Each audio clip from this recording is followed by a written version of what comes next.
당신, 수진이 맞지? 8년 만에 재회한 그 순간 재벌 남편 강민재는 베일 너머로 보이는 그녀의 눈을 보고 온몸이 얼어붙었습니다. 서울에서 제일 유명하다는 무당을 찾아왔습니다. 회사가 무너지고 사업이 연달아 실패하고 아버지한테 매일 욕을 먹는 상황에서 마지막으로 찾은 곳이었죠. 재벌가 사람들이 의뢰 그렇듯 겉으로는 안 믿는 척해도 위기가 오면 찾는 곳, 바로 이런 곳이었습니다. 진령 보살이라고 들었습니다. 제발 저 좀 살려주십시오. 민재는 고개를 숙였습니다. 자존심 강한 재벌 2세가 무당 앞에서 무릎까지 꿇었죠. 그만큼 절박했습니다. 베일을 쓴 무당은 한참을 말이 없었습니다. 그저 민재를 가만히 보고만 있었어요. 그 침묵이 너무 길어서 민재는 불안해지기 시작했습니다. 보살님, 제가 무슨 잘못이라도. 앉으세요. 차갑고 낮은 목소리가 흘러나왔습니다. 보러 오셨잖아요. 민재는 그 목소리를 듣는 순간 이상한 느낌을 받았습니다. 어디서 들어본 것 같은. 하지만 확신할 수 없었죠. 8년이라는 시간은 사람의 목소리까지 바꿔놓으니까요. 무당은 천천히 민재 앞에 앉았습니다. 베일 너머로 눈동자만 보였어요. 그 눈을 본 순간 민재는 숨이 멎는 것 같았습니다. 그 눈빛. 한 번도 잊은 적이 없는 그 눈빛. 8년 전 집에서 쫓겨나던 날 자신을 바라보던 그 슬픈 눈빛. 당신, 혹시? 민재의 목소리가 떨렸습니다. 말씀하세요. 무엇이 궁금하신지. 무당은 여전히 차분했습니다. 감정의 파동 하나 없는 목소리였죠. 민재는 손이 떨렸습니다. 아니야, 아닐 거야. 그냥 내가 요즘 스트레스를 많이 받아서 착각하는 거야. 수진이가 여기 있을 리 없어. 설마 수진이가 무당이 됐을 리가. 회사가 무너지고 있습니다. 아무리 해도 사업이 안 풀리고 투자는 다 실패하고. 민재가 말을 이어가는 동안 무당은 그를 가만히 보고만 있었습니다. 그리고 천천히 입을 열었습니다. 당신이 무너뜨린 것들이 있습니다. 네, 회사가 무너지는 게 아니에요. 당신이 무너지는 거예요. 민재는 그 말의 의미를 이해할 수 없었습니다. 무슨 뜻인지. 당신, 8년 전에 누군가를 버렸죠? 민재의 얼굴이 하얗게 질렸습니다. 어떻게? 그 사람의 한이 당신을 따라다니고 있어요. 사업이 실패하는 것도, 인생이 꼬이는 것도 다 그 때문이에요. 그건. 민재는 부정하고 싶었습니다. 하지만 무당의 눈빛이 너무나 확신에 차 있었어요. 그 사람, 아이를 낳아줬죠? 당신 아들, 준호를. 어떻게 준호 이름을. 민재가 벌떡 일어섰습니다. 당신 누구요? 대체 누구길래 내 가족 이야기를 알아요? 무당은 대답 대신 천천히 베일을 올렸습니다. 그 얼굴이 드러나는 순간 민재는 그 자리에 주저앉았습니다. 수진아. 8년의 세월이 흘렀지만 그 얼굴을 잊을 수 없었습니다. 다만 달라진 게 있다면 눈빛이었습니다. 예전의 수진이는 항상 불안하고 조심스러운 눈빛이었어요. 자신을 낮추고 눈치를 보고 미안해하던 눈빛. 하지만 지금 앞에 앉은 이 여자의 눈빛은 달랐습니다. 고요했습니다. 텅 비어 있었습니다. 그 어떤 감정도 드러내지 않는 마치 다른 세상 사람을 보듯 민재를 바라보고 있었죠. 수진아, 정말 너야? 어떻게 이렇게. 민재는 말을 잇지 못했습니다. 그저 눈물만 흘러내렸어요. 8년 동안 어떻게 산 거야? 내가 널. 강민재 씨. 수진이가 처음으로 입을 열었습니다. 냉정하고 차가운 목소리였죠. 여긴 과거를 후회하러 오는 곳이 아니에요. 미래를 보러 오는 곳이죠. 수진아, 미안해. 정말 미안해. 미안하다는 말은 듣고 싶지 않아요. 수진이는 다시 베일을 내렸습니다. 원하시는 게 뭔가요? 사업 회복? 재산 증식? 아니면 너야. 내가 원하는 건 너야. 전 이미 죽었어요. 뭐? 당신이 알던 이수진은 8년 전에 죽었어요. 지금 여기 있는 건 진령보살이에요. 그 말에 민재는 고개를 저었습니다. 아니야. 넌 살아있잖아. 내 앞에 있잖아. 살아있는 것과 사는 건 다른 거예요.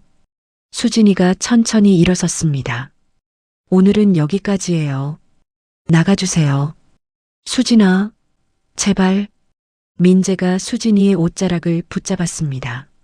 하지만 수진이는 차갑게 그 손을 뿌리쳤어요. 다시는 그 이름으로 절 부르지 마세요. 전 당신의 수진이가 아니에요. 수진이는 돌아서서 안쪽으로 들어갔습니다. 민재는 그 자리에 무릎 꿇은 채 한참을 울었습니다. 8년 만에 만난 아내. 아니, 이제는 아내가 아닌 여자. 그는 그제야 깨달았습니다. 자신이 버린 게 단순히 한 사람이 아니라 자신의 미래 전체였다는 것을요. 그 여자 없이는 아무것도 제대로 되지 않았습니다. 회사도, 인생도, 심지어 아들과의 관계도. 수진아. 민재는 빈 공간을 향해 중얼거렸습니다. 내가 뭘 한 거야. 하지만 이 이야기는 그날부터 시작된 게 아닙니다. 이 모든 건 훨씬 더 오래전 한 평범한 여자가 재벌 남자를 만나 사랑에 빠졌던 그 순간부터 시작됐습니다. 그녀는 몰랐습니다.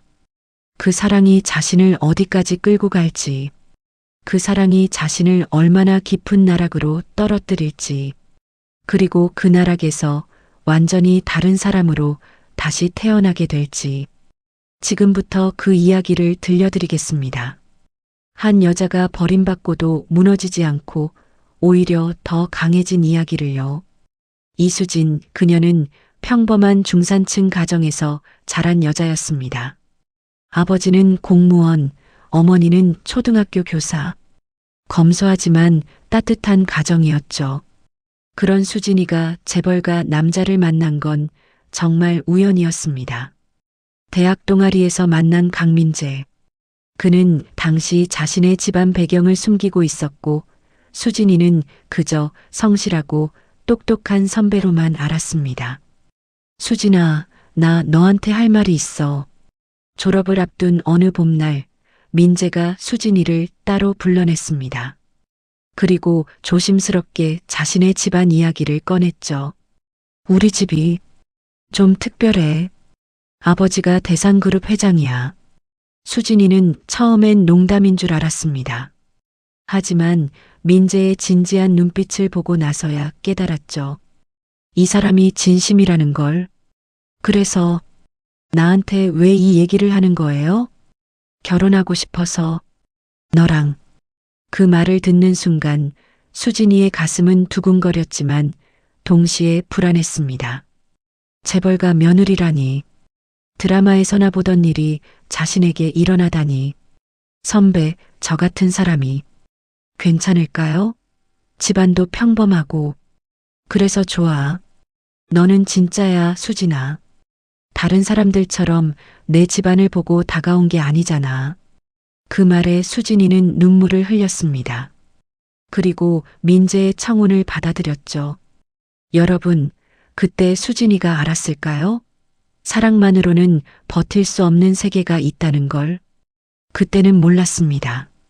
그저 사랑하는 사람과 함께라면 뭐든 이겨낼 수 있다고 믿었죠. 결혼식은 성대했습니다. 하지만 그 화려함 속에서 수진이는 외로웠습니다. 하객의 대부분이 신랑 쪽 사람들이었고 수진이의 친구들은 그 자리에서 주눅 들어 있었으니까요. 시어머니 김혜란 여사는 겉으로는 미소 지었지만 수진이를 볼 때마다 차갑게 후쳐보곤 했습니다. 많이 부족하겠지만 잘 배우겠습니다. 어머님. 그래요. 배워야죠, 많이. 우리 집안 며느리가 되는 게 얼마나 무거운 자리인지 모르고 들어왔을 테니. 그 말에는 따뜻함이 없었습니다. 수진이는 그날부터 느꼈죠. 아, 나는 이 집에서 환영받지 못하는구나. 하지만 민재는 달랐습니다. 그는 수진이에게 다정했고 밤마다 안아주며 속삭였죠. 힘들지? 우리 어머니가 좀 까다로우셔. 근데 시간 지나면 괜찮아질 거야. 너무 신경 쓰지 마. 괜찮아요. 전 잘할 수 있어요. 수진이는 애썼습니다. 시댁 행사에 빠지지 않았고 시어머니의 말 한마디 한마디에 귀 기울였죠.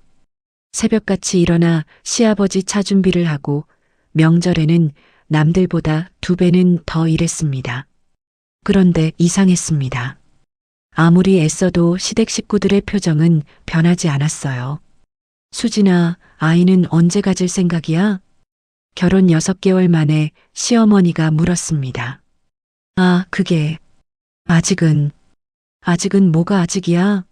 결혼한 지 벌써 반년이 됐는데 우리 집안에서 대를 이어야 하는 거 알지? 수진이는 얼굴이 빨개졌습니다. 민재는 옆에서 난처한 표정을 지었지만 어머니를 말리지 않았죠.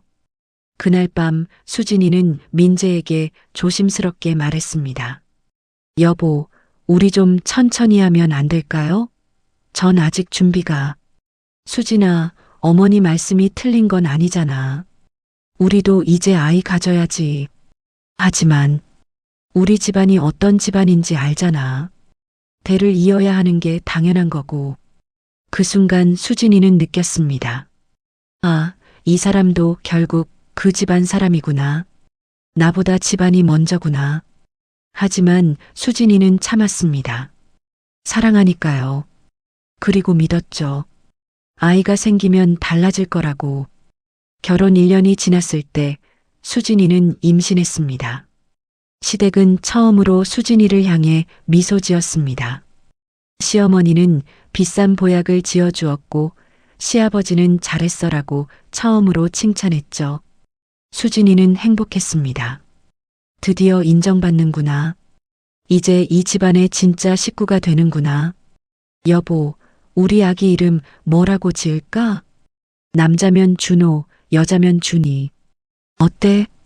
좋아요. 우리 아기. 수진이는 배를 쓰다듬으며 미소 지었습니다. 하지만 그 행복은 오래가지 못했습니다. 임신 5개월째 되던 날이었습니다. 수진이는 시댁 큰 집에서 열린 제사에 참석했습니다. 여름이었는데도 제사 음식을 나르느라 땀이 비 오듯 흘렀죠. 수진 씨, 좀 쉬지 그래요? 작은아버님 댁 며느리가 걱정스럽게 물었지만 수진이는 고개를 저었습니다. 괜찮아요. 이 정도는. 그때였습니다. 주방에서 나오던 수진이가 갑자기 비틀거렸어요. 계단을 잘못 디딘 순간 그대로 굴러떨어졌습니다. 으악! 수진 씨. 정신을 잃기 직전 수진이는 보았습니다. 계단 위에서 자신을 내려다보는 시어머니의 차가운 눈빛을요. 그리고 그 옆에 서 있던 신우이의 미묘한 미소를. 그때는 몰랐습니다. 그게 우연이 아니었다는 걸. 병원에서 깨어났을 때 수진이가 제일 먼저 들은 건 민재의 목소리였습니다. 아기는 어떻게 됐어요? 의사는 고개를 숙였습니다. 죄송합니다. 유산됐습니다. 뭐라고요? 수진이는 비명을 질렀습니다. 아니, 질렀다고 생각했는데 목소리가 나오지 않았죠. 그저 눈물만 주르륵 흘러내렸습니다. 민재는 수진이의 손을 잡았습니다. 하지만 그 손은 차가웠어요. 수진아, 괜찮아. 다시 가지면 돼. 괜찮다고요? 다시 가지면 된다고요? 수진이는 그때 느꼈습니다. 이 사람에게 아기는 그저 대를 이을 도구일 뿐이라는 걸. 수진이와 함께 꿈꾸던 우리 아기가 아니라는 걸. 여보, 제가 본 게 있어요. 뭘? 계단에서 누군가 저를, 수진아. 민재가 수진이의 말을 끊었습니다. 지금 힘들어서 그런 거야. 아무도 너를 해치지 않았어. 그냥 네가 조심하지 못한 거고. 아니에요. 전 분명히. 그만해. 민재가 처음으로 수진이에게 소리를 질렀습니다. 우리 어머니를 의심하는 거야. 지금 너를 그렇게 아껴주시는 분을. 수진이는 입을 다물었습니다. 말해봤자 소용없다는 걸 알았으니까요. 그날 밤 병실에 시어머니가 찾아왔습니다. 문병객들이 다 돌아간 뒤였죠. 수진아. 네, 어머님. 내가 그렇게 조심하라고 했는데. 시어머니의 목소리에는 안타까움보다 다른 감정이 섞여 있었습니다. 수진이는 그걸 느꼈지만 모른 척했죠. 제가 조심하지 못해서. 그래, 조심해야지. 며느리가 몸조리도 제대로 못하면 집안에 누가 되는 거니까. 그 말에 수진이는 고개를 들었습니다. 어머님, 그게 무슨. 수진아. 시어머니가 차갑게 웃었습니다. 우리 집안에 평범한 집 출신이 들어온다는 게 얼마나 큰 일인지 알아? 민재 아버지랑 나 얼마나 반대했는데. 근데 민재가 워낙 고집을 피워서 어쩔 수 없이 허락했지. 그런데 이제 와서 아이까지 못 지키면 그건 좀 아니지 않아? 수진이는 온몸이 떨렸습니다. 분노보다 무서움이 먼저 왔어요. 다음엔 잘해야지.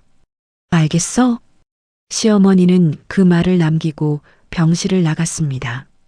수진이는 그날 밤 이불을 뒤집어 쓰고 소리 없이 울었습니다. 여러분, 이런 경험 있으시죠? 억울한데 말할 수 없을 때, 진실을 알지만 입을 열 수 없을 때, 그 답답함이 얼마나 큰지. 퇴원 후 수진이는 달라졌습니다. 아니, 달라질 수밖에 없었죠. 민재는 바빴습니다. 회사 일로 밤늦게 들어왔고 주말에도 골프 약속이 많았어요. 수진이는 혼자 큰 집에서 지냈습니다. 그러던 어느 날 수진이는 시댁 서재에서 우연히 서류 하나를 발견했습니다. 정리하다가 떨어진 파일이었는데 이수진 신상정보 조회 결과. 손이 떨렸습니다. 서류를 펼쳐보니 거기엔 수진이의 집안 배경, 친척 관계, 심지어 부모님의 재산 상황까지 낱낱이 조사된 내용이 있었습니다. 조사 날짜는 수진이와 민재가 사귀기 시작한 직후였습니다. 이게 뭐지? 그리고 마지막 페이지에는 빨간 펜으로 이렇게 적혀 있었습니다. 평가 집안 배경 미흡. 하지만 아들이 고집하는 이상 통제 가능 범위 내에서 관리 필요. 적절한 시점에 계약서 작성 권고. 계약서? 수진이는 그 순간 모든 게 이해됐습니다. 자신이 왜 이 집에 받아들여지지 못했는지, 왜 시댁 식구들이 자신을 항상 감시하듯 대했는지, 자신은 며느리가 아니라 관리 대상이었던 겁니다. 수진아, 거기서 뭐해? 뒤에서 시어머니의 목소리가 들렸습니다. 수진이는 화들짝 놀라 서류를 떨어뜨렸죠. 이게 뭐예요? 보면 알잖아. 조사한 거야. 시어머니는 태연했습니다. 오히려 수진이를 보며 차갑게 웃었어요. 우리 같은 집안에서 며느리 뽑는 게 얼마나 신중해야 하는지 알아? 신원조회는 기본이지. 그럼 처음부터 저를. 글쎄, 민재가 워낙 고집을 피워서. 근데 지금 보니까 역시 우려가 맞았네. 아이도 제대로 못 지키는 며느리. 그 말에 수진이는 참았던 감정이 폭발했습니다. 어머님, 그건 제 잘못이 아니라고. 시어머니가 한 걸음 다가왔습니다. 수진아, 솔직히 말해봐. 너 우리 집안 재산 보고 들어온 거 아니야? 네. 평범한 집안 출신이 재벌가 남자 만나면 당연히 그런 생각하지. 나도 이해해. 근데 그러려면 최소한 역할은 해야지. 아이를 낳아야 이 집안 며느리 자격이 있는 거 아니겠어? 수진이는 아무 말도 할 수 없었습니다. 너무 어이가 없어서 다음 기회에는 잘해. 만약 또 실패하면 시어머니는 말끝을 흐렸습니다. 하지만 그 눈빛은 분명했죠. 그때는 가만 안 둔다. 그날 밤 수진이는 민재에게 모든 걸 털어놨습니다. 여보, 어머님이 저를 조사했대요. 우리 만나기 전부터. 뭐? 이 서류 봐요. 제 집안, 제 친척들, 심지어 부모님 통장까지. 민재는 서류를 받아봤습니다. 그리고 한참을 말이 없었죠. 여보, 말 좀 해봐요. 이거 이상하지 않아요? 수진아. 네. 어머니 입장도 이해해. 우리 집안이 어떤 집안인데 지금 어머니 편을 드는 거예요? 수진이는 믿을 수 없다는 표정으로 민재를 봤습니다. 편을 드는 게 아니라 그냥 현실이잖아. 재벌가에서는 이런 거 다 하는 거야. 그럼 저는요? 전 그냥 조사 대상이었어요? 당신이 저를 사랑한다고 했을 때도요? 그건 아니지. 그럼 뭐예요? 수진이가 처음으로 목소리를 높였습니다. 전 당신을 믿었어요. 사랑한다고 했잖아요. 근데 당신 가족들은 날 조사하고 감시하고 통제하려고 했던 거예요. 그걸 알면서도 당신은 아무 말도 안 했고요. 수진아, 진정해. 진정하라고요? 지금 이 상황에서요? 민재는 한숨을 쉬었습니다. 수진아, 우리 좀 현실적으로 생각하자. 너도 이 집안 들어올 때 각오했잖아. 쉽지 않을 거라고. 각오는 했어요. 근데 이렇게까지 인간 취급을 못 받을 줄은 몰랐죠. 인간 취급을 못 받다니 그건 좀 심한 거 아니야? 그 말에 수진이는 모든 걸 포기했습니다. 아, 이 사람도 모르는구나. 아니, 모르는 척 하는 거구나. 알았어요. 제가 참을게요. 어차피 제가 참는 게 편하시잖아요. 그날 밤부터 수진이는 말수가 줄었습니다. 민재와의 대화도 시댁과의 대화도 그저 시키는 대로 하고 웃으라면 웃고 참으라면 참았습니다. 그때 생각해보면 그게 시작이었습니다. 수진이가 자기 자신을 지우기 시작한 거죠. 그렇게 2년이 더 흘렀습니다. 수진이는 다시 임신했고 이번엔 조심했어요. 집 밖에 나가지 않았고 계단도 피했고 시댁 행사도 최소한만 참석했습니다. 그리고 아들을 낳았습니다. 준호. 잘했어, 수진아. 역시 아들이 있어야지. 시어머니는 처음으로 수진이를 칭찬했습니다. 하지만 그 칭찬은 수진이를 향한 게 아니었죠. 아들을 낳았다는 결과를 향한 거였습니다. 수진이는 준호를 보며 울었습니다. 기쁜 눈물이 아니라 미안한 눈물이었어요. 미안해, 준호야. 엄마가 너를 이런 집안에 데려와서. 하지만 준호는 수진이에게 희망이었습니다. 이 아이만큼은 제대로 키우자. 이 아이만큼은 사랑으로 키우자. 그런데 시댁에서는 달랐습니다. 수진아, 준호 육아는 전문가한테 맡겨. 네, 제가 키우면 안 돼요? 우리 집안 아이를 평범하게 키울 순 없지. 영어 유치원, 조기교육 다 준비해뒀어. 준호는 생후 6개월부터 수진이 곁을 떠났습니다. 영어 유모, 학습교사, 온갖 선생님들이 준호를 둘러쌌죠. 수진이는 점점 준호와 멀어졌습니다. 아니, 멀어질 수밖에 없었어요. 엄마, 엄마. 준호가 수진이를 찾을 때마다 유모가 말렸습니다. 준호 도련님, 지금은 영어 시간이에요. 어머니는 나중에 봬요. 수진이는 그저 멀리서 지켜볼 뿐이었습니다. 자기 아들인데, 자기가 낳은 아들인데 안을 수도 없었어요. 민재에게 말했지만 그는 이렇게 답했습니다. 준호 장래를 위해서야. 너도 이해해, 수진아. 그때 수진이는 깨달았습니다. 이 집안에서 나는 아무것도 아니구나. 아이를 낳은 건 나인데 키울 권리도 없구나. 그러던 어느 날 결정적인 사건이 터졌습니다. 준호가 5살이 되던 해였습니다. 시댁에서 큰 행사가 있었는데 수진이는 실수로 시아버지가 아끼는 골동품 화병을 깼습니다. 이게 무슨 짓이야? 시아버지가 처음으로 소리를 질렀습니다. 죄송합니다. 제가 실수로. 실수로 500년 된 화병을 깨? 진심으로 죄송합니다. 수진이가 무릎을 꿇으려는 순간 민재가 들어왔습니다. 아버지, 뭐 하시는 거예요? 민재야, 네 아내 좀 봐라. 집안의 보물을 이따위로 만들어놨어. 민재는 깨진 화병을 보고 한숨을 쉬었습니다. 수진아, 어떻게 이럴 수가 있어? 여보, 미안해요. 정말 실수였어.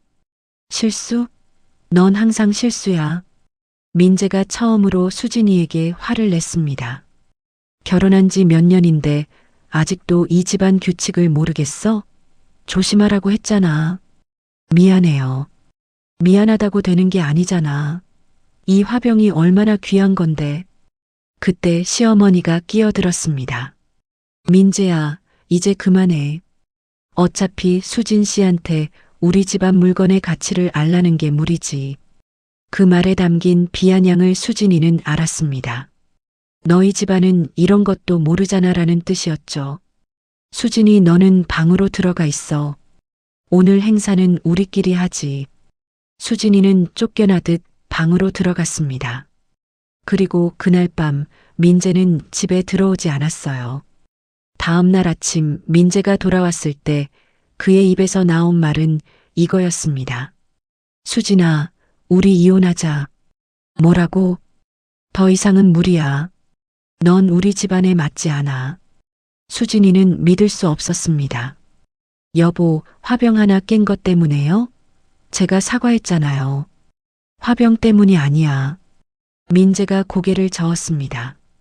그동안 계속 문제였어. 넌 우리 집안 사람이 되려고 노력하지 않았어.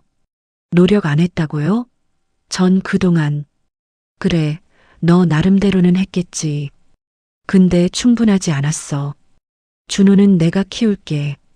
넌 그냥 나가. 그 말에 수진이는 정신이 번쩍 들었습니다. 준호는 안 돼요. 준호는 제 아들이에요. 법적으로는 내 아들이기도 해. 그리고 누가 더 잘 키울 수 있을 것 같아? 민재의 목소리는 차가웠습니다. 넌 준호한테 줄 게 뭐가 있어? 나는 이 집안의 모든 걸 줄 수 있는데. 전 사랑을 줄 수 있어요. 사랑? 민재가 비웃었습니다. 사랑으로 밥 먹고 살아? 준호가 커서 엄마는 나 사랑했어라고 위로받으면서 살게 할 거야? 수진이는 아무 말도 할 수 없었습니다. 일주일 안에 짐 싸. 위자료는 넉넉히 줄게. 그리고 다시는 준호 앞에 나타나지 마. 여보, 이혼 서류는 변호사가 보낼 거야. 잘 살아, 수진아. 민재는 그 말을 남기고 나가버렸습니다. 수진이는 그 자리에 주저앉아 울었습니다. 소리내어 울었어요. 하지만 아무도 위로해주지 않았습니다. 일주일 후 수진이는 정말로 집에서 쫓겨났습니다. 위자료라고 받은 돈은 생각보다 적었습니다. 변호사가 말하길 부인 측의 과실로 인한 이혼이라 위자료가 줄었다고 했죠. 과실? 화병 하나 깬 게 과실이라고? 하지만 싸울 힘도 없었습니다. 변호사 비용도 없었고 무엇보다 준호를 봐야 했으니까요. 준호만 보게 해주세요. 안 됩니다, 부인. 친권은 남편 측에 있고 면접교섭권도 제한됐습니다. 그게 무슨 소리예요? 전 엄마예요. 법적으로는 그렇습니다. 죄송합니다. 수진이는 시댁 앞에서 며칠을 기다렸습니다. 준호 얼굴이라도 보려고. 하지만 경비원이 막았죠. 부인, 들어오실 수 없습니다. 위에서 지시가 내려왔습니다. 제발이요. 제 아들만 보게 해주세요. 안 됩니다. 나가주세요. 수진이는 끌려나갔습니다. 그리고 멀리서 봤어요. 차를 타고 유치원으로 가는 준호를. 엄마. 준호가 차 안에서 수진이를 봤는지 손을 흔들었습니다. 하지만 유모가 준호의 손을 잡아내렸죠. 그게 마지막이었습니다. 수진이가 준호를 본 마지막 순간, 이혼 후 수진이의 삶은 추락했습니다. 받은 위자료로 작은 원룸을 얻었지만 돈은 금방 바닥났어요. 일을 찾아야 했지만 쉽지 않았습니다. 경력이 없었거든요. 결혼하면서 일을 그만뒀고 5년간 집에만 있었으니까. 경력이 없으시네요? 네, 결혼하면서. 죄송합니다. 저희는 경력직을 뽑는 거라서요. 면접에서 계속 떨어졌습니다. 나이는 30대 중반, 경력은 없고 이혼녀의 아이도 있다고 하면 다들 난색을 표했죠. 결국 수진이는 식당에서 서빙 일을 시작했습니다. 하루 10시간씩 일했어요. 발은 퉁퉁 붓고 허리는 끊어질 것 같았지만 참았습니다. 이 정도는 괜찮아. 준호 다시 만날 때까지만 버티자. 하지만 준호를 만날 방법은 없었습니다. 전화도 안 받았고 편지도 돌아왔어요. 시댁에서 완전히 차단해버린 거죠. 친구들에게 말했지만 그들도 어쩔 수 없었습니다. 수진아, 차라리 있는 게 나을 것 같아. 그 집안이랑 싸워봤자. 잊어? 내 아들을 어떻게 잊어? 그래도 넌 법적으로 불리하잖아. 돈도 없고 변호사도 못 쓰고. 맞는 말이었습니다. 수진이는 아무것도 할 수 없었어요. 그렇게 1년이 지났습니다. 이혼 2년째 되던 해 이상한 일들이 시작됐습니다. 밤마다 악몽을 꿨어요. 누군가 수진이를 부르는 꿈, 알 수 없는 언어로 속삭이는 목소리들. 수진아, 수진아, 누구세요? 대답은 없었습니다. 그저 계속 이름만 불렀죠. 처음엔 스트레스 때문이라고 생각했습니다. 하지만 점점 심해졌어요. 낮에도 환청이 들렸고 물건들이 저절로 움직이는 것 같았습니다. 내가 미쳐가나? 수진이는 병원을 찾았습니다. 정신과 신경과 온갖 과를 다녔지만 아무 이상이 없다고 했죠. 검사 결과는 정상입니다. 스트레스를 좀 줄이시고. 선생님, 전 정말 이상해요. 밤마다 누가 부르고 집에서 이상한 소리가 나고. 우울증일 수 있습니다. 약 처방해 드릴게요. 약을 먹었지만 소용없었습니다. 오히려 더 심해졌어요. 어느 날 밤 수진이는 잠에서 깼습니다. 방 안이 이상하게 추웠어요. 왜 이렇게 춥지? 이불을 덮으려는데 방 한구석에 누군가 서 있는 게 보였습니다. 누구세요? 대답 없이 그 그림자는 수진이를 가만히 보고 있었습니다. 수진이는 비명을 지르려 했지만 목소리가 나오지 않았죠. 그림자가 한 걸음, 또 한 걸음 다가왔습니다. 가지마. 제발. 그 순간 그림자가 속삭였습니다. 가야 해. 네가 가야 해. 어디로요? 왜요? 네 자리로. 그리고 그림자는 사라졌습니다. 수진이는 그날 밤 한숨도 자지 못했습니다. 다음 날 수진이는 일하다가 쓰러졌습니다. 수진 씨, 수진 씨. 동료들이 119를 불렀지만 응급실에서도 이상이 없다고 했어요. 과로인 것 같습니다. 좀 쉬세요. 하지만 수진이는 알고 있었습니다. 이게 과로가 아니라는 걸. 집으로 돌아오는 길, 수진이는 작은 절 앞을 지나쳤습니다. 평소라면 그냥 지나쳤을 텐데 그날은 발이 저절로 멈춰졌어요. 왜 여기서 멈추지? 그때 절 안에서 노스님이 나왔습니다. 거기 젊은이. 네. 들어와 보게. 자네한테 할 말이 있어. 수진이는 거부할 수 없었습니다. 마치 이끌리듯 절 안으로 들어갔죠.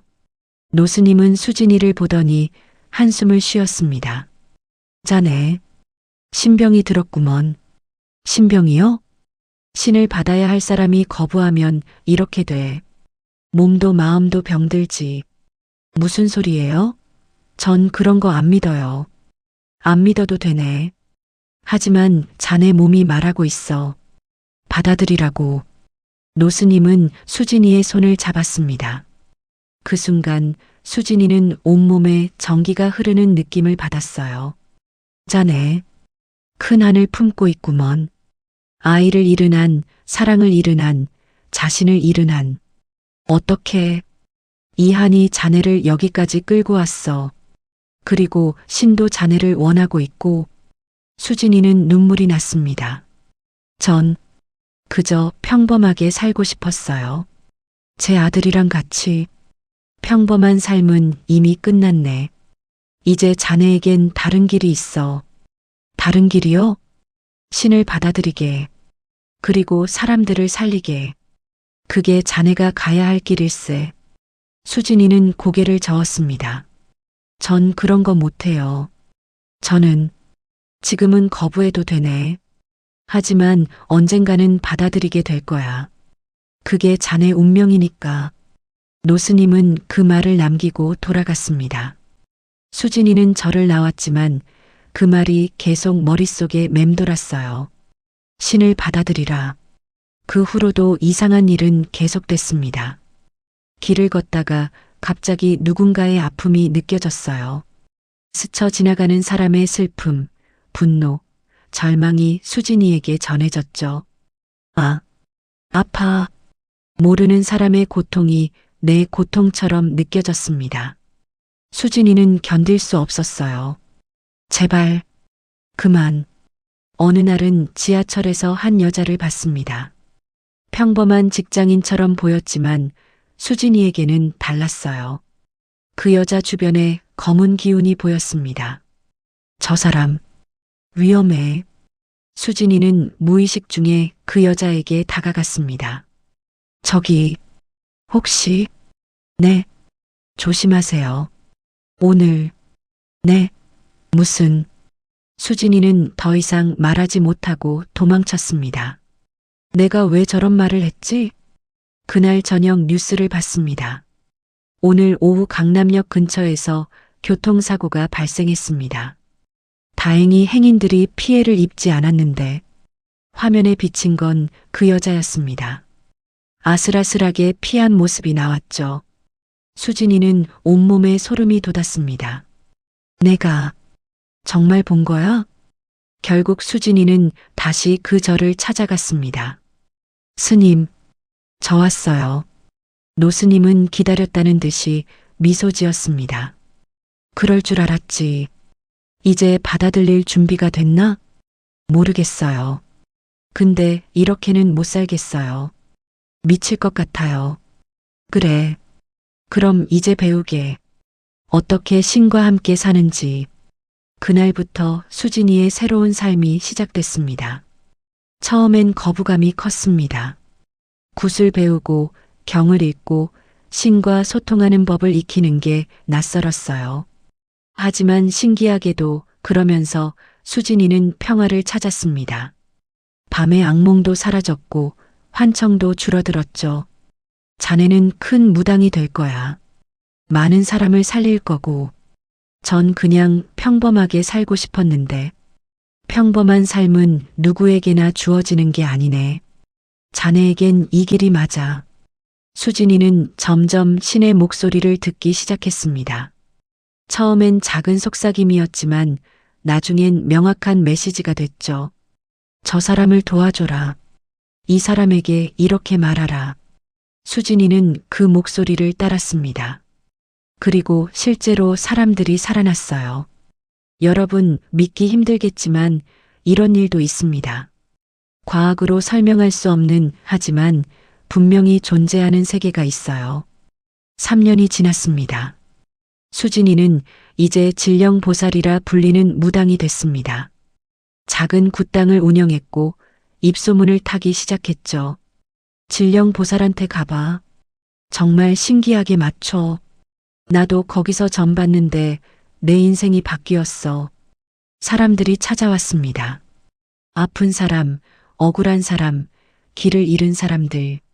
수진이는 그들의 이야기를 들었고 신의 목소리를 전했습니다. 당신 남편 외도하고 있어요. 조심하세요.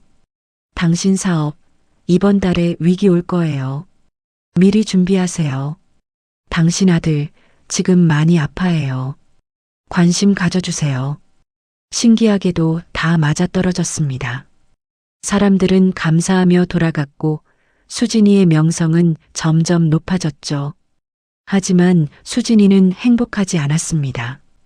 밤마다 준호를 꿈꿨어요. 어떻게 자라고 있을까? 엄마를 기억하고 있을까? 신님, 제 아들은 못 보여주시나요? 신은 대답하지 않았습니다. 제 미래도 제 과거도 보여주시잖아요. 근데 왜 제 아들만? 여전히 침묵이었습니다. 수진이는 깨달았습니다. 신은 남을 살리지 자기 자신은 살려주지 않는다는 걸. 그래, 이게 대가인가 봐. 수진이는 체념했습니다. 그리고 더 열심히 사람들을 봤어요. 남의 아픔을 덜어주면서 자신의 아픔을 잊으려 했습니다. 어느 날 한 여자가 찾아왔습니다. 보살님, 제 남편이 사업 실패했어요. 어떻게 해야 할까요? 수진이는 그 여자를 보는 순간 알았습니다. 이 사람도 과거의 나와 똑같구나. 남편분이 재벌가 사람이신가요? 어떻게 아셨어요? 보이네요. 당신이 얼마나 힘들어했는지. 여자는 울기 시작했습니다. 전 정말 최선을 다했어요. 근데 시댁에서는 절 인정하지 않아요. 남편도 저보다 집안을 선택하고. 수진이는 그 여자의 손을 잡았습니다. 알아요. 다 알아요. 정말요? 당신은 잘못한 게 없어요. 그 집안이 문제예요. 당신을 사랑한다면서 지키지 못한 남편이 문제고. 여자는 더욱 세게 울었습니다. 이제 어떻게 해야 해요? 떠나세요. 네. 그 집안에서 떠나세요. 당신 인생은 거기 없어요. 하지만 아이를 위해서라도 떠나세요. 당신이 무너지면 아이도 무너져요. 수진이는 자신의 과거를 떠올렸습니다. 만약 그때 누군가 이렇게 말해줬다면 달라졌을까? 보살님은 어떻게 이렇게까지 잘 아세요? 수진이는 대답하지 않았습니다. 대신 미소만 지었죠. 저도 같은 길을 걸었으니까요. 5년이 지났습니다. 수진이는 이제 서울에서 유명한 무당이 됐습니다. 예약이 몇 달씩 밀렸고 연예인들도 몰래 찾아왔죠. 하지만 수진이는 여전히 베일을 쓰고 있었습니다. 얼굴을 보여주지 않았어요. 왜 얼굴을 안 보여주세요? 제 얼굴은 중요하지 않아요. 중요한 건 당신 얘기죠. 사람들은 이상하게 여겼지만 수진이의 능력 때문에 묵묵히 받아들였습니다. 수진이가 얼굴을 가린 이유는 단 하나였습니다. 혹시라도 그 사람이 찾아올까봐, 준호가 찾아올까봐. 그들이 자신을 알아보면 안 됐습니다. 이미 끝난 인연이었으니까.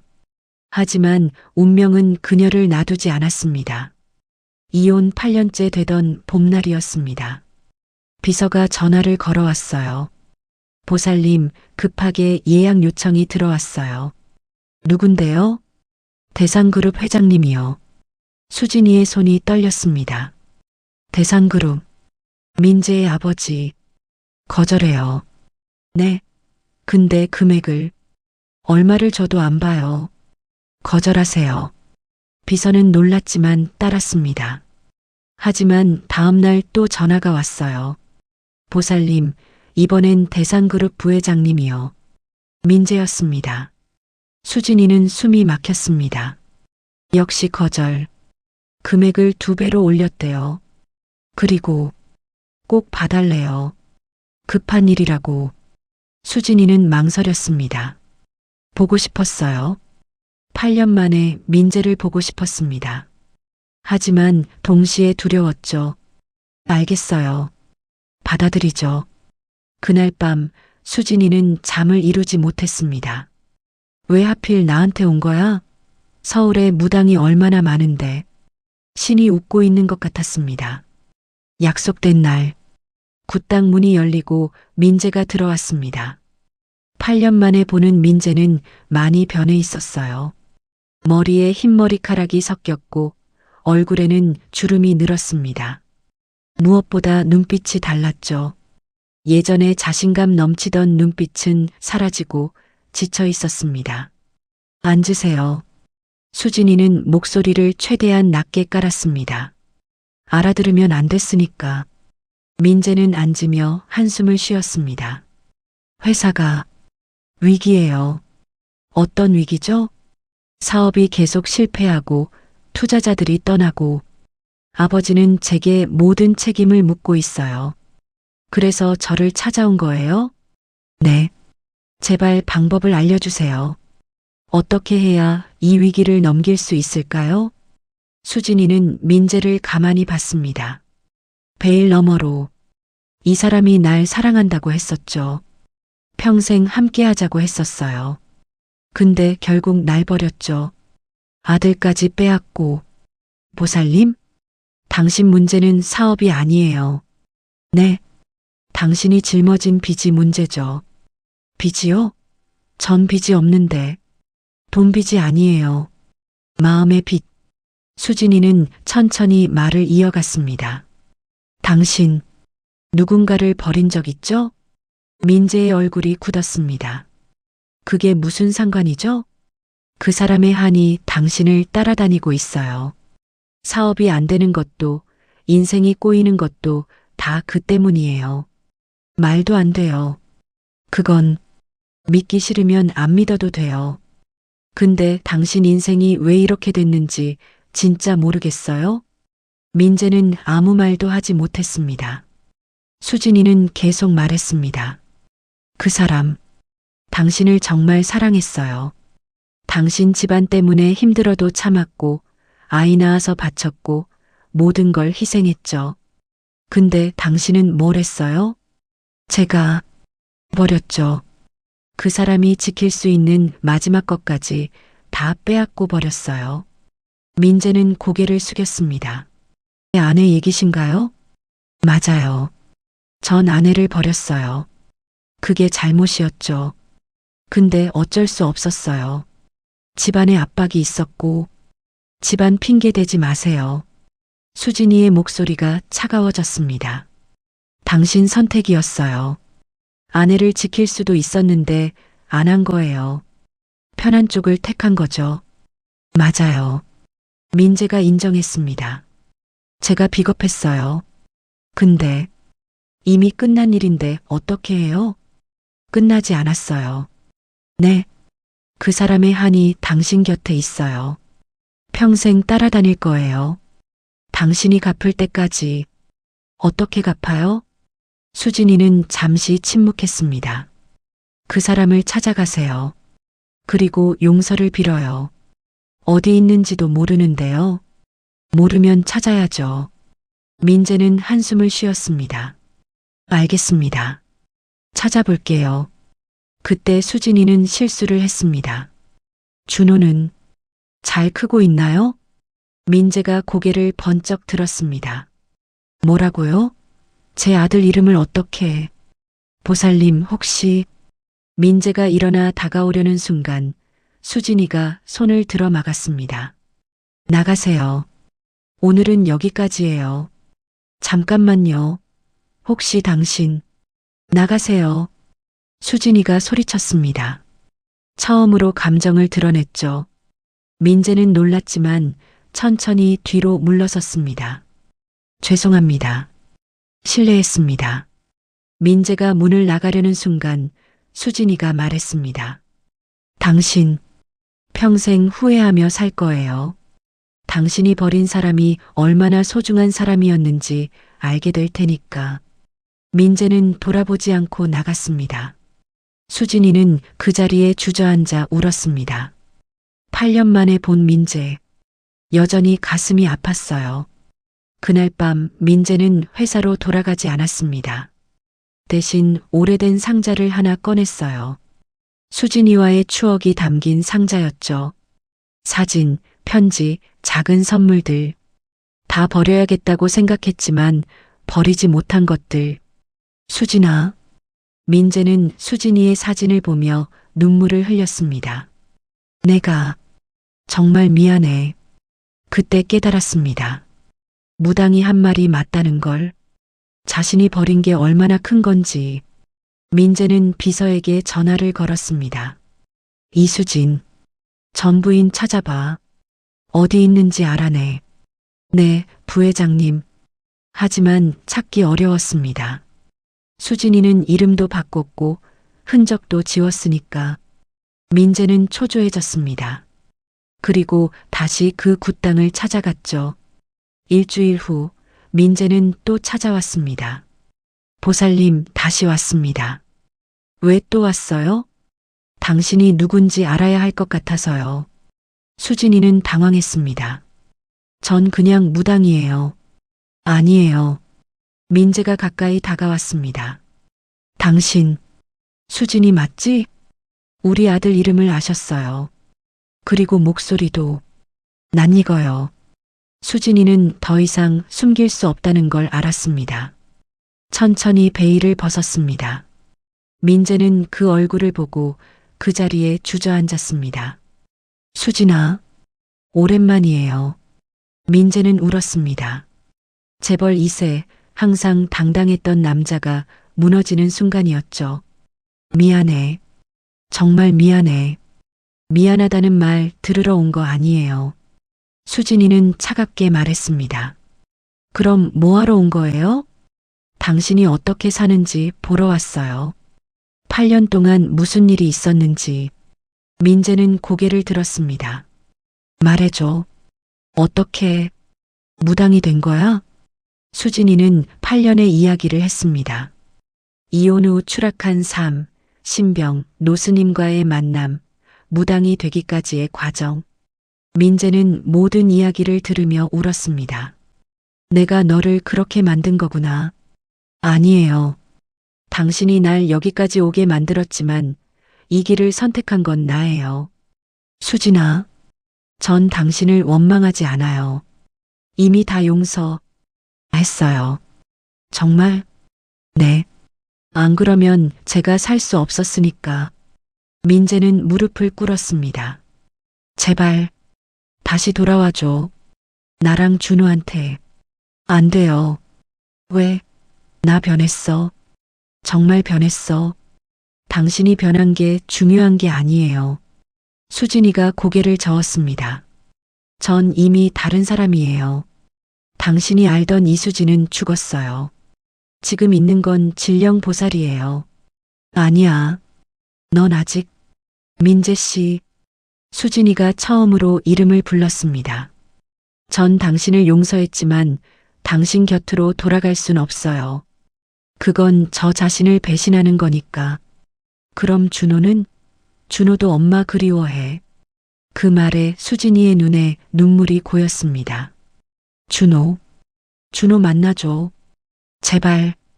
그 애가 얼마나 엄마 찾는지 알아? 준호가 날 기억해요? 물론이지. 맨날 엄마 찾아. 엄마는 왜 안 와? 하면서 수진이는 무너졌습니다. 보고 싶어요. 너무 보고 싶어요. 그럼 만나. 제발. 민재가 수진이의 손을 잡았습니다. 준호한테 가자. 안 돼요. 수진이가 손을 뿌리쳤습니다. 전 준호를 망칠 수 없어요. 제가 나타나면 준호 인생이 복잡해져요. 차라리 이대로. 이대로 뭐? 없는 엄마로 살라고? 수진아, 너 너무 비겁해. 준호한테도, 너 자신한테도. 그 말에 수진이는 고개를 들었습니다.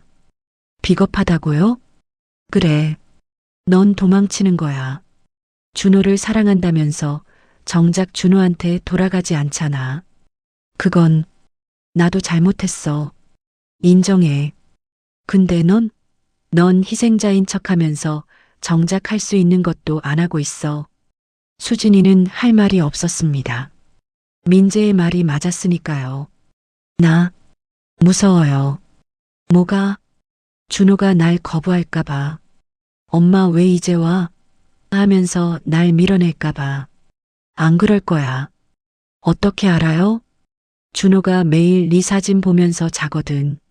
엄마 보고 싶다고 하면서 수진이는 눈물을 쏟아냈습니다.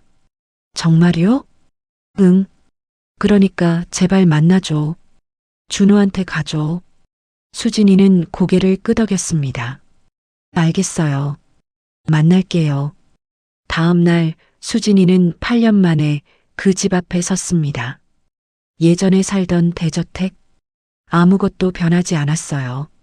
하지만 수진이는 변했습니다. 엄마, 대문이 열리고 준호가 뛰어나왔습니다. 13살이 된 준호. 수진이가 마지막으로 본 5살 때보다 훨씬 컸죠. 준호야. 준호는 수진이를 보자마자 안겼습니다.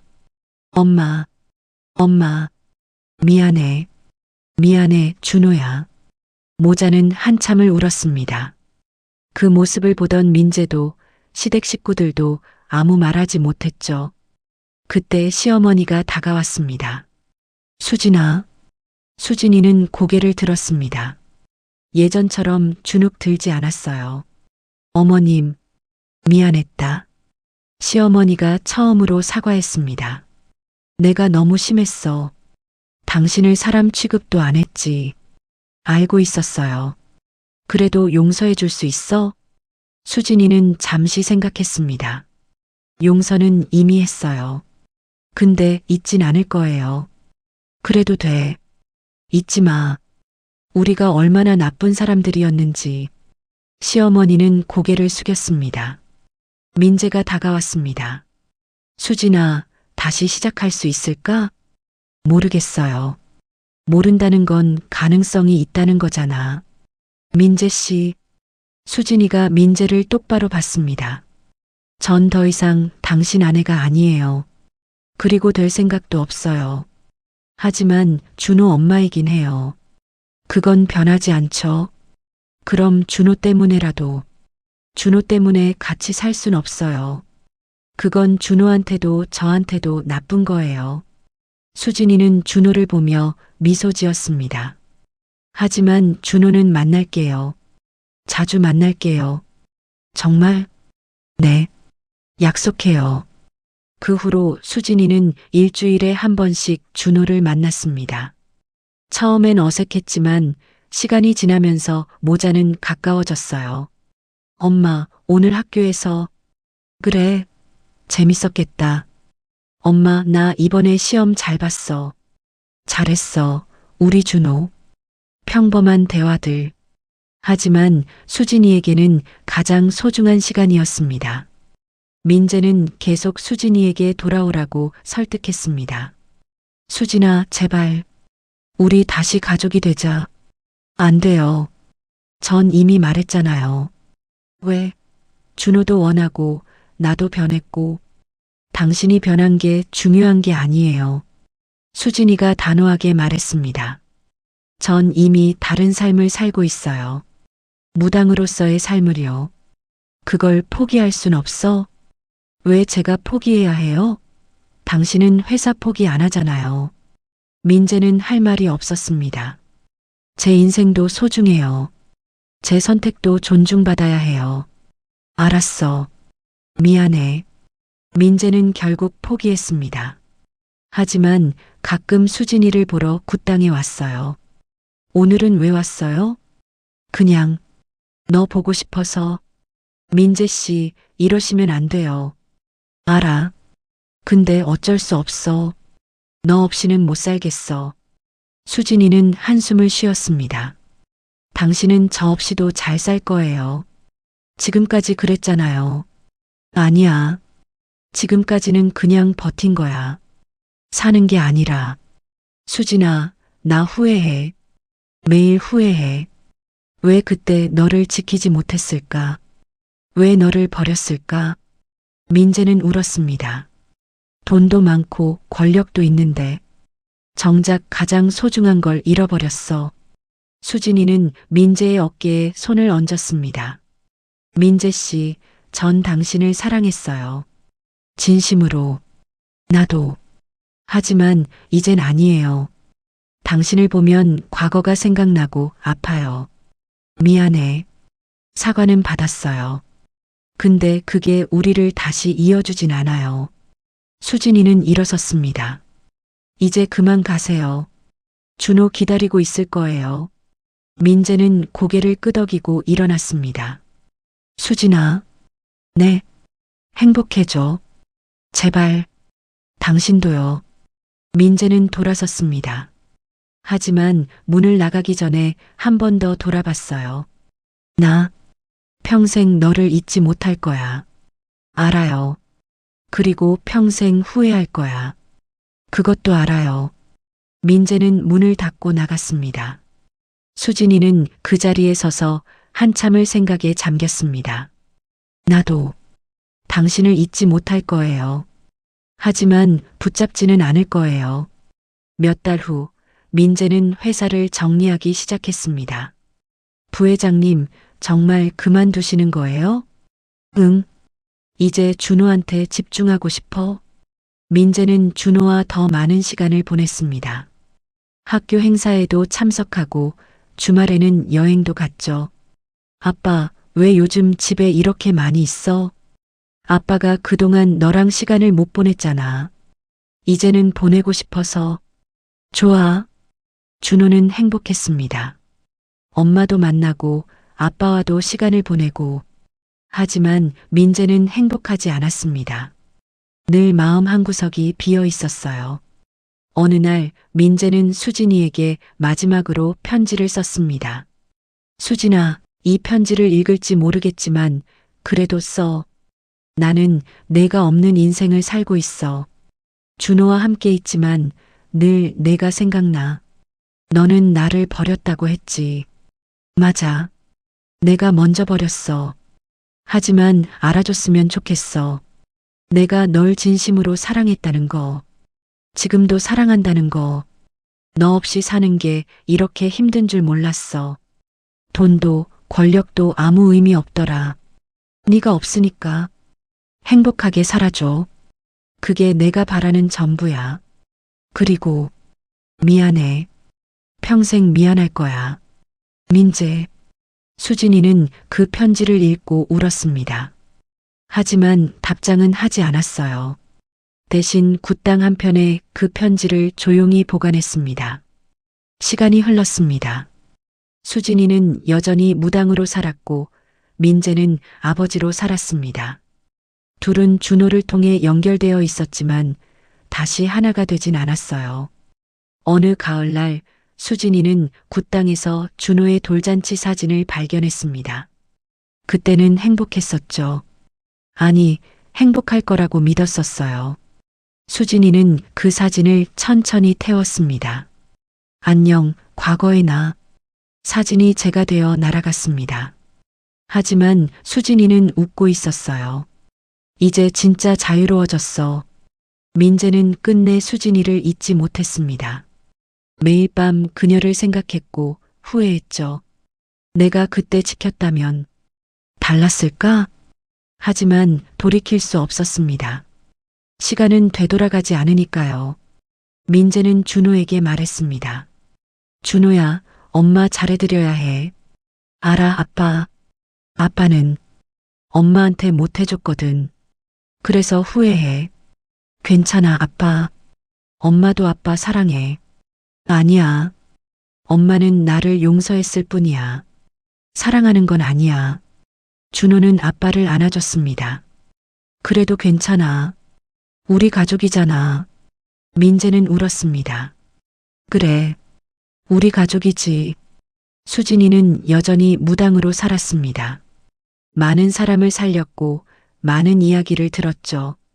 그리고 깨달았습니다. 인생은 내가 선택하는 거구나. 버림받아도 끝나지 않습니다.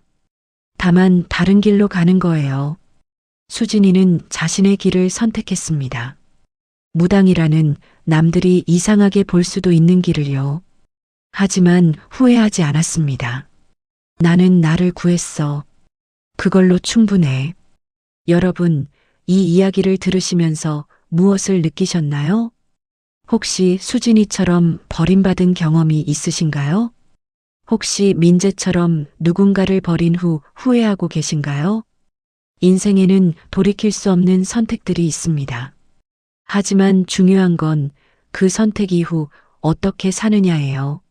수진이는 버림받았지만 자신만의 길을 찾았습니다. 민재는 모든 걸 가졌지만 가장 소중한 걸 잃었죠. 여러분은 어떤 선택을 하고 계신가요? 후회하지 않을 선택을 하고 계신가요? 댓글로 여러분의 이야기를 들려주세요. 그리고 오늘 영상이 도움이 되셨다면 좋아요와 구독 부탁드립니다. 여러분의 인생에 후회 없는 선택이 가득하길 바랍니다. 감사합니다.